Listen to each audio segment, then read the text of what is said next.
Hi, and welcome to the next Lovins Reads Lovecraft. I think this is 18 or 19, I'm not sure. Alright, here's a doll. It's antiquarian. I think Lovecraft would be fine with that. Star Wars fruit flavored snacks. I like the boxes. This is good. Skull. Very scary. Kids aren't scared of skeletons anymore. But they can still be scary. If they saw them in real life coming to attack them, they'd be scared shitless. Alright. Mad Magazine about Duck Dynasty. Another one with Obama and Spy vs. Spy. That's a great cover. I have this Zonzo book. Got it from the bar. Has some funny stuff in there. If you get it. Some of it I can't show on YouTube, I guess. Just a stupid cartoon. Game of Thrones. Now that I know that show a little bit more, that'll be funny to me. And, Space Monkey. I don't need him anymore. It's better off here. A cowboy, a car, and the mallet for my xylophone.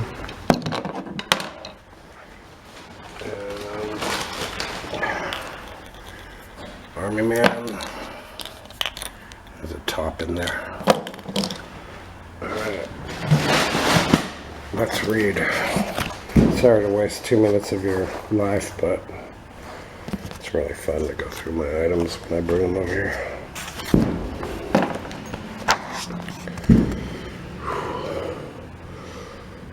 One morning, as I emerged from the damp tomb and fastened the chain of the portal with none too steady hand, I beheld in an adjacent thicket the dreaded face of a watcher.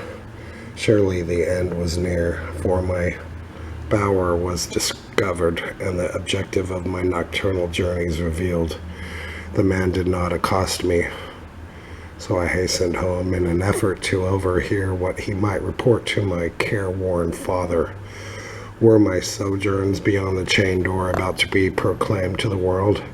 Imagine my delighted astonishment on hearing the spy inform my parent in a cautious whisper that I had spent the night in the bower outside the tomb, my sleep-filmed eyes fixed upon the crevice where the padlocked portal stood ajar. But what miracle had the watcher been thus deluded?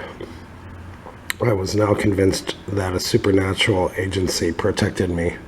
Made bold by this heaven-sent circumstance, I began to resume perfect openness and going to the vault, confident that no one could witness my entrance. For a week I tasted to the full the joys of that carnal conviviality which I must not describe, when the thing happened, and I was borne away to this accursed abode of sorrow and monotony. I should not have ventured out that night, for the taint of thunder was in the clouds, and a hellish phosphorescence rose from the rank swamp at the bottom of the hollow. The call of the dead, too, was different. Instead of the hillside tomb, it was the charred cellar on the crest of the slope, whose presiding demon beckoned to me with unseen fingers. As I emerged from an intervening grove upon the plain before the ruin, I beheld in the misty moonlight a thing I had always vaguely expected. The mansion, gone for a century, once more reared its stately height to the raptured vision, every window ablaze with the splendor of many candles.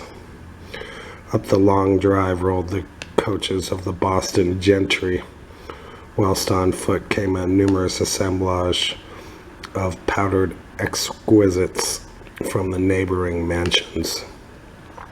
With this throng I mingled, though I knew I belonged with the hosts rather than with the guests.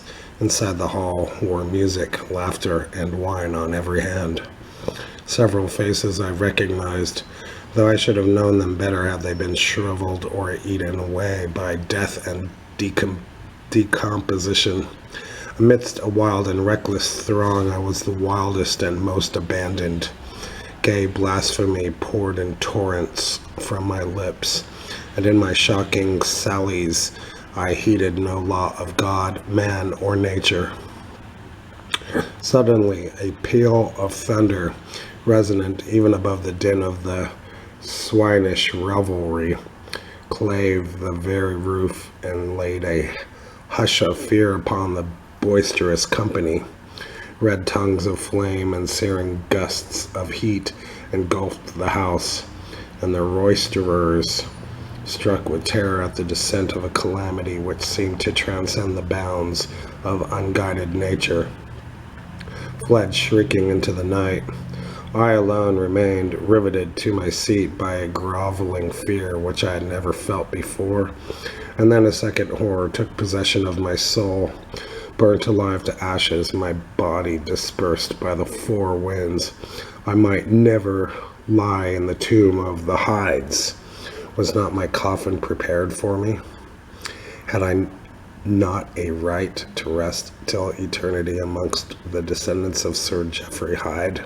I would claim my heritage of death, even though my soul goes seeking through the ages for another corporeal tenement to represent it on that vacant slab in the alcove of the vault. Jarvis Hyde should never share the sad fate of Palinurus. That's good for today. I have to go to the UPS and pick up a package. Thank you.